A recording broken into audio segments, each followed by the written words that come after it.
नमस्कार साथियों, बंधन अकेडमी में एक बार आपका फिर से स्वागत है। तो आज मैं आपके लिए फिर से हिंदी का प्रैक्टिस सेट लेके आई हूँ और ये आपका 2023 का प्रश्न पत्र है। आज हम भाषा सेकंड हिंदी के प्रश्नों को हल करेंगे और साथ ही साथ हम इसे पूर्ण पेडागोजी के साथ हल करेंगे।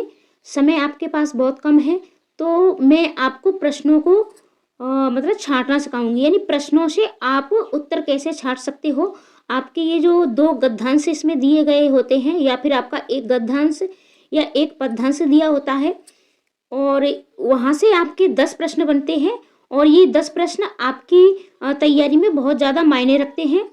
तो इन 10 प्रश्नों में से आपका एक भी प्रश्न गलत ना हो, तो ऐसा कैसे हो सकता है। तो मैं आपको आपके ये जो प्रश्न है इनके उत्तर आपको छांटना सिखाऊंगी कि आप कैसे इनकी बिल्कुल सही करेक्ट उत्तर कर सकें। आपको मतलब ये जो पैराग्राफ दिए होते हैं सेम पैराग्राफ नहीं आते हैं, लेकिन आप अगर प्रैक्टिस लगाते हो, आप हमारे साथ प्रैक्टिस लगाइएगा इन पैराग्राफ की, इन गद्यांश की, और मैं आपको इस तरीके से इनके उत्तर छांटना सिखाऊंगी कि आपको चाहे कोई सा भी पैराग्राफ आ जाए, चाहे कोई सी भी कविता आ जाए, आपका प्रश्न बिल्कुल भी गलत नहीं होगा।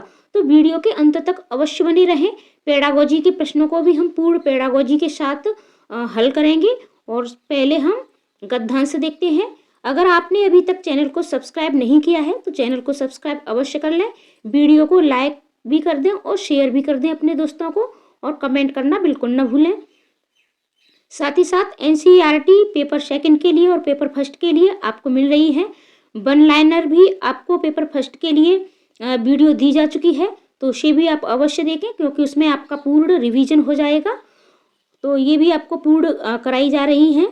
तो चलो शुरुआत करते हैं बिना समय गवाए हुए। सबसे पहले हम पढ़ते हैं अपना गद्यांश। जीवन में कभी अभाव का दुख, कभी स्वभाव का और कभी दुर्भाव का, और इससे भी ऊपर सदैव तनाव का दुख घेरे रहता है। अब देखो ये आपकी जो लाइन है तो इसमें दुखों के बारे में आपको बताया गया है कि जीवन में किस तरीके के दुख होते हैं। एक अभाव का होता है, ठीक है, एक स्वभाव का होता है और एक दुर्भाव का होता है। लेकिन इन तीनों दुखों से भी ऊपर, ठीक है, एक दुख होता है और वो होता है तनाव का। तो इस तरीके से आप समझ के साथ इसको पढ़ा करें और साथ ही साथ इस तरीके से अंडरलाइन भी कर दिया करें, क्योंकि जो भी आपको मेन पॉइंट लगता है कि यहाँ से हमारा प्रश्न बन सकता है ये या फिर ये हमारा उत्तर हो सकता है, ये मेन पॉइंट है, इस पर ज़्यादा हमारा फोकस है। तो फिर क्या है कि जब भी हम प्रश्नों को पढ़ते हैं तो तुरंत हमें उनके उत्तर मिल जाते हैं।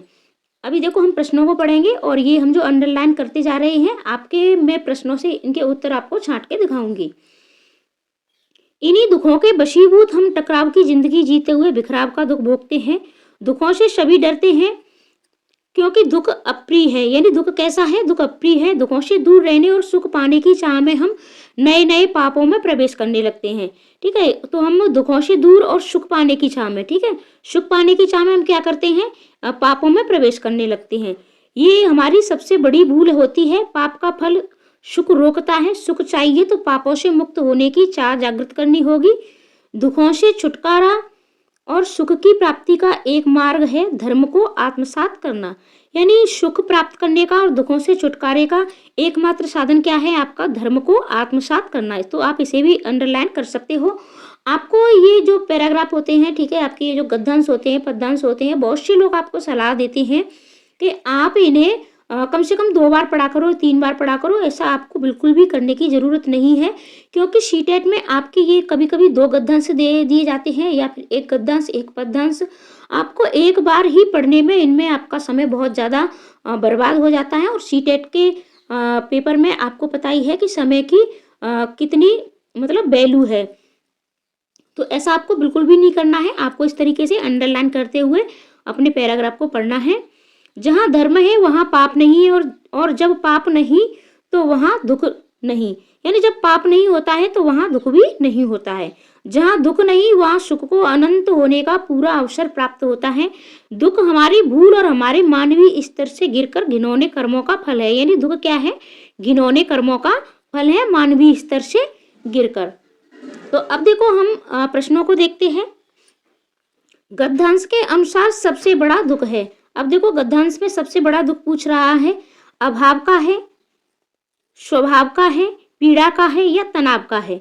तो अब देखो मैं एक बार आपको सिर्फ दिखाऊंगी कि अभी हमने अंडरलाइन किए थे ये सारी चीजें, तो मैं बार बार नहीं दिखाऊंगी, लेकिन आपके पास जब प्रश्न पत्र होगा आप अंडरलाइन करोगे तो आपको ये सारी चीजें दिखती रहेंगी, तो इसलिए आप कर सकते हो। अभी हमारा प्रश्न है कि सबसे बड़ा दुख कौन सा होता है, तो देखो ये अभाव का भी दुख हमारा अंडरलाइन है, स्वभाव का भी अंडरलाइन है, दुर्भाव का भी है, लेकिन इन सबसे ऊपर है, यानी इन सबसे भी ज्यादा जो दुख है वो किसका है, तनाव का। ठीक है, तो ये हमें तुरंत मिल गया, ये हमें तुरंत मिल गया, तो हमारा राइट आंसर क्या हो जाएगा, राइट आंसर हो जाएगा हमारा नंबर 4, तनाव का। अब हम थोड़ा समझाने के साथ साथ, ठीक है, अब हम थोड़ा फास्ट पढ़ेंगे। सबसे बड़ी भूल है, तो सबसे बड़ी भूल क्या है, सुख पाने के लिए गलत काम करना, सुख पाने के लिए साधना करना, और दुख से छुटकारे के लिए संन्यास लेना, दुख से दूर भागना और एकांतवास। देखो मैं एक बार आपको फिर से दिखाई दे रही हूँ कि इसमें आपका क्या है, तो सुख पाने की चाह में नए नए पापों में प्रवेश करने लगते हैं। ठीक है, तो ये हमारा अंडरलाइन किया गया था। तो गद्यांश के सबसे बड़ी भूल क्या है, तो सुख पाने के लिए गलत काम करना, तो राइट आंसर आपका क्या हो जाएगा, नंबर 1। अगला प्रश्न देखते हैं, सुख कहाँ होता है, तो आपके गद्यांश के अनुसार आपका राइट आंसर है नंबर 3, जहां धर्म होता है।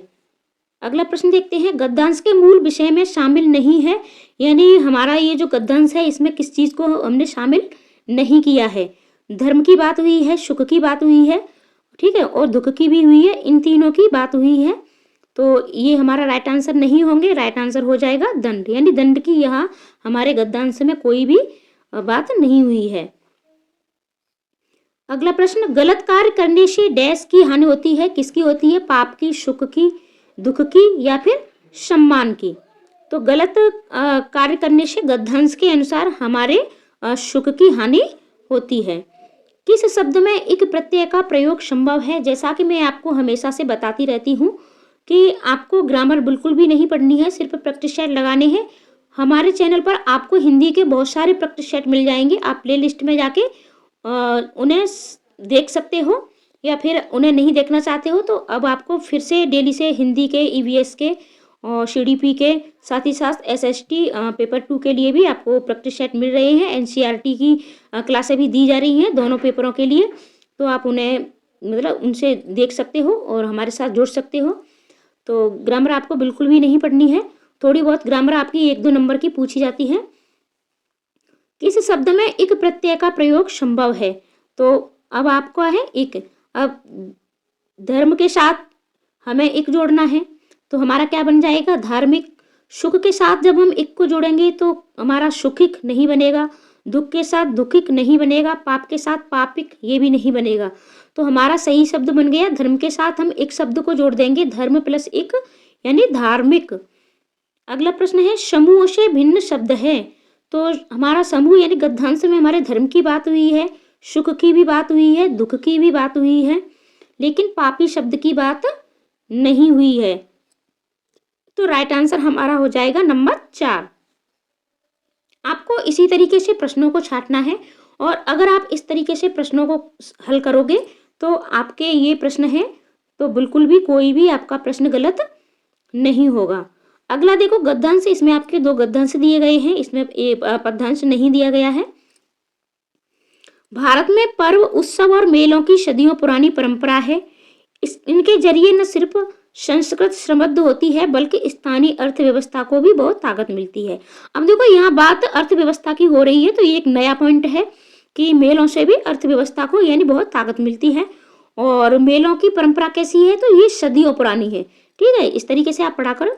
मणिपुर में संगाई महोत्सव आयोजित किया जाता है, तो ये मणिपुर आपको याद रखना है, और संगाई महोत्सव, ठीक है, यानी संगाई महोत्सव मणिपुर में आयोजित किया जाता है।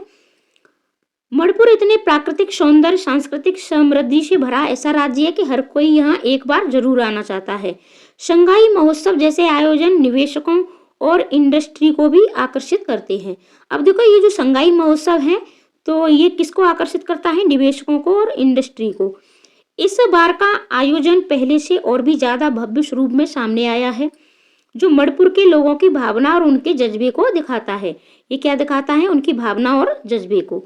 ये महोत्सव पहले इम्फाल तक ही सीमित था, यानी ये जो महोत्सव था पहले सिर्फ इम्फाल तक ही सीमित था, लेकिन इस बार पूरे राज्य में इसका आयोजन किया गया है। जब ऐसे आयोजनों को ज्यादा से ज्यादा लोगों के साथ जोड़ा जाता है तभी इसकी पूरी क्षमता सामने आ पाती है। अब देखो हम इसके प्रश्नों को देखेंगे। संगाई महोत्सव का आयोजन देश में किया जाता है, तो अभी अभी हमने पढ़ा है कहाँ? उत्तर पूर्वी राज्यों में, सभी राज्यों में, मणिपुर में संगाई। तो ये हमारा कहाँ आयोजित किया जाता है? मणिपुर में। और ये देखो हमने इसको अंडरलाइन भी किया था, एक बार मैं आपको दिखा देती हूँ। ठीक है, तो मणिपुर में संगाई महोत्सव। ठीक है, ये है आपका। अगला प्रश्न देखते हैं। भारत की परंपरा में निम्नलिखित में से कौन सा शामिल नहीं है? तो इसमें राइट आंसर आपका क्या हो जाएगा? मेले हैं, मेले शामिल होते हैं, उत्सव है, त्योहार है, लेकिन संघर्ष शामिल नहीं है। मणिपुर देश के लिए प्रसिद्ध है, किसके लिए प्रसिद्ध है? आपका कला और कारीगरी, स्थानीय उद्योग, प्राकृतिक सौंदर्य, उत्सव, महोत्सव। तो अभी हमने अंडरलाइन किया है, यानी मणिपुर किसके लिए प्रसिद्ध है? तो मणिपुर हमारा प्राकृतिक सौंदर्य के लिए प्रसिद्ध है। अगला प्रश्न हम देखते हैं। अगर आप इस तरीके से प्रश्नों को थोड़ा सा धैर्य के साथ हल करोगे और धैर्य के साथ पूरी वीडियो भी हमारी अवश्य देखें एंड तक, और वीडियो को अपने दोस्तों को भी अवश्य शेयर करें, तो आपके प्रश्न बिल्कुल सही जाएंगे। आपको ये जो 10 नंबर मिलते हैं बिल्कुल आपको पूरे पूरे मिलेंगे। संगाई महोत्सव के आयोजनों से देश को भी लाभ मिलता है, अर्थव्यवस्था को, सांस्कृतिक उत्सव, विदेशी पर्यटन या प्राकृतिक सौंदर्य।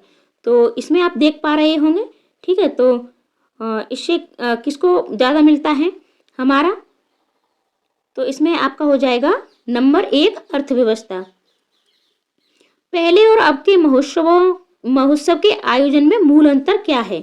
यानी जो पहले मणिपुर में महोत्सव मनाया जाता था उसमें और अब जो मनाया जाता है उसमें क्या अंतर है? पहले मणिपुर में, अब दक्षिण भारत में, पहले इम्फाल में, पूरे उत्तर पूर्व में, पहले केवल इम्फाल में, अब पूरे राज्य में, पहले मणिपुर में, अब उत्तर भारत में।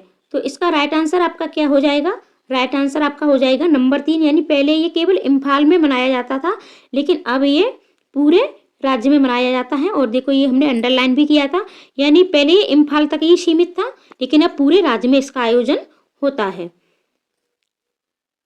अगला है आपका प्रश्न, महोत्सव का संधि विच्छेद है। तो महोत्सव का संधि विच्छेद इसका होता है महाधन उत्सव।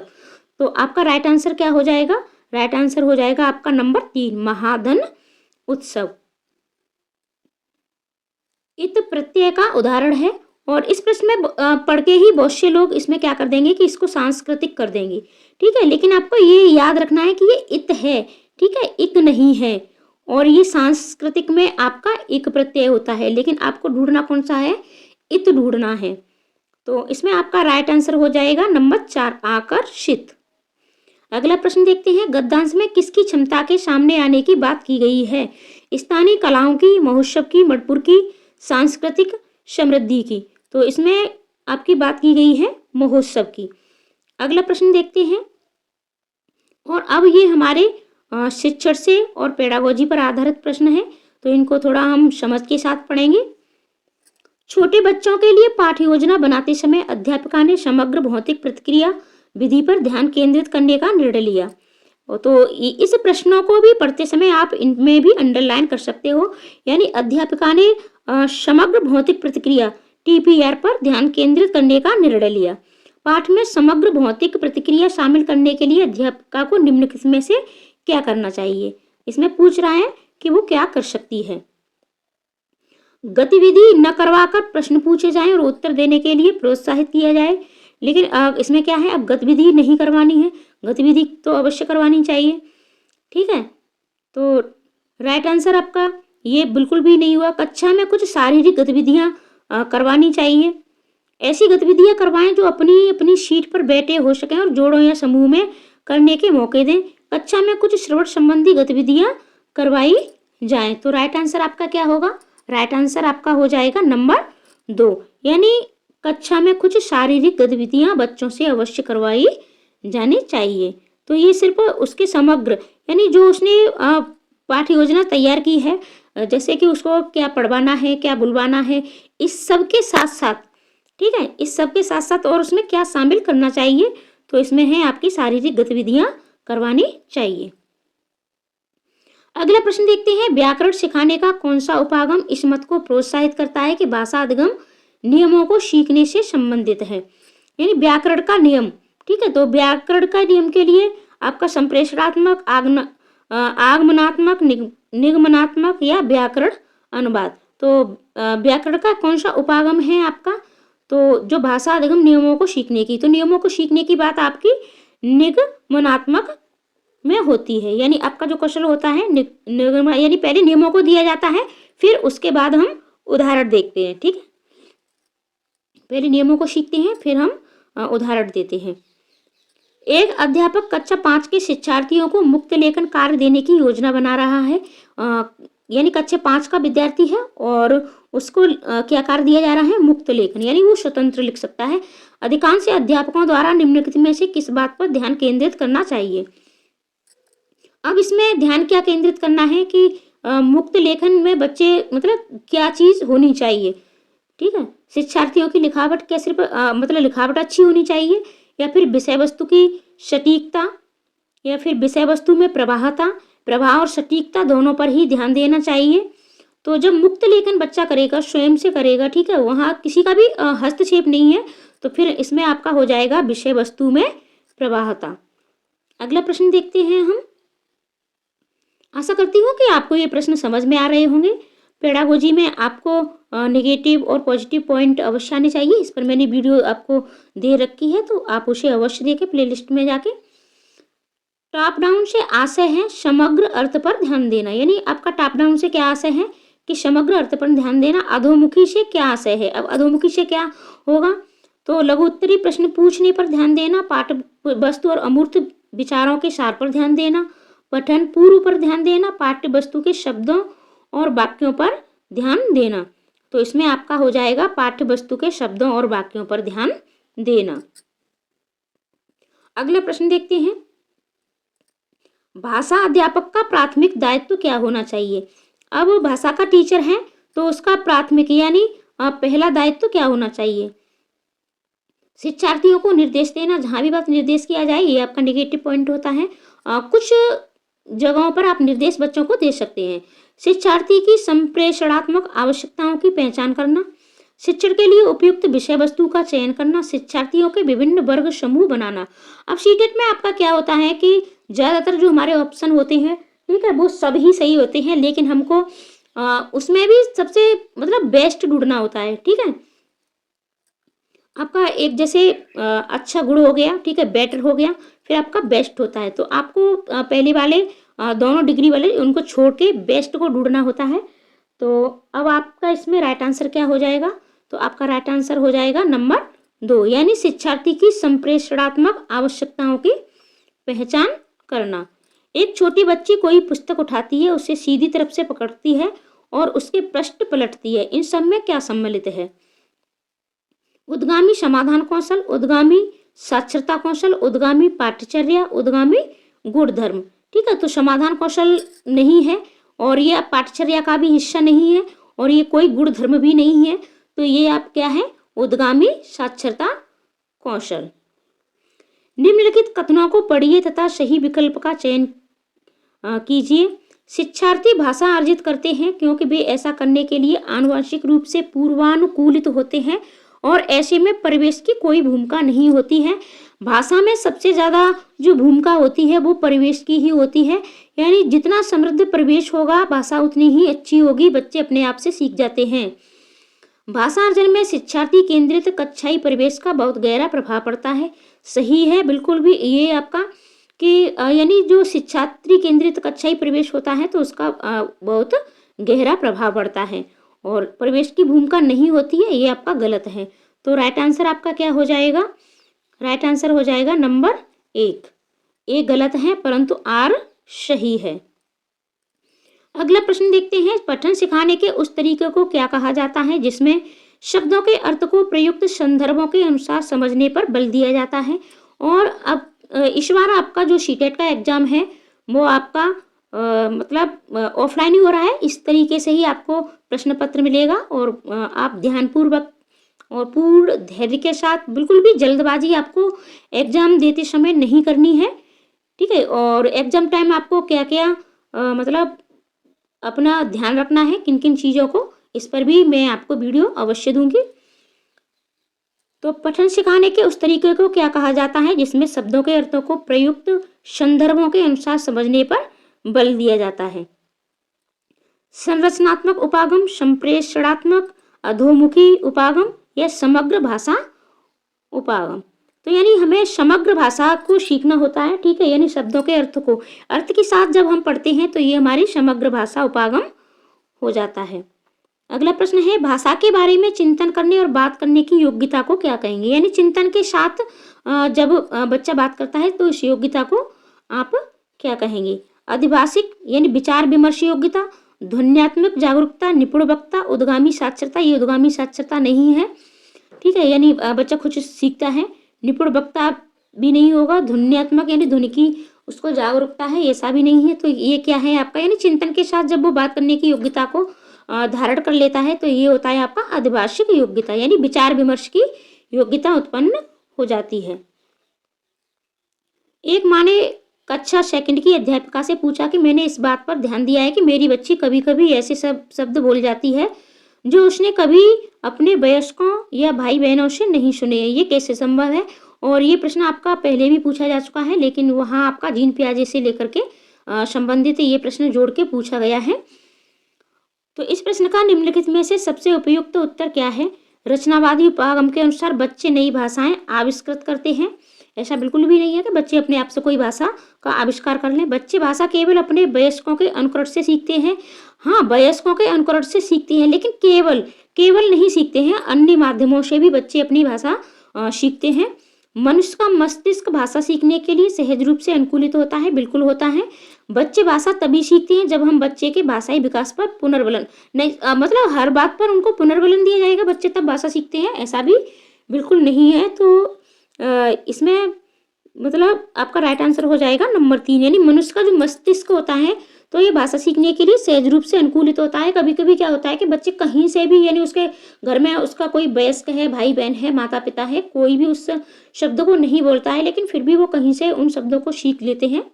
1 या 2 बार उन्होंने कहीं से सुन लिया, फिर वो उसे सीख जाते हैं। प्रारंभिक साक्षरता को सुसाध्य बनाने की एक युक्ति है जिसमें एक वयस्क और एक बालिका दोनों साथ साथ एक पुस्तक देख रहे हैं। वयस्क प्रश्न पूछता है और आपसी संवाद को प्रोत्साहित करता है। फिर दोनों की भूमिका बदलती है, बालिका वयस्क से प्रश्न पूछती है। यह युक्ति क्या कहलाती है? यानी पहले वयस्क प्रश्न पूछता है और फिर बालिका। तो ये कथावाचन, ये कोई कथा नहीं हो रही है। मॉडल वाचन, मॉडल भी नहीं पढ़ा जा रहा है। साझा पठन, साझा पठन भी नहीं है आपका। तो इसमें राइट आंसर आपका क्या हो जाएगा? संभाषिक पठन, यानी एक दूसरे से मतलब संभाषिक पठन वो कर रहे हैं, प्रश्न पूछ रहे हैं। एक अध्यापक शिक्षार्थियों की भाषा के श्रवण कौशलों का विकास कैसे कर सकता है? यानी श्रवण कौशल का विकास करना है, सुनने की क्षमता को। तो शिक्षार्थियों को वह सब सुनने के लिए कहना जिसे वे निष्क्रिय होकर सुनते हैं। अब निष्क्रिय होकर के सुनेंगे तो फिर कैसे काम चलेगा?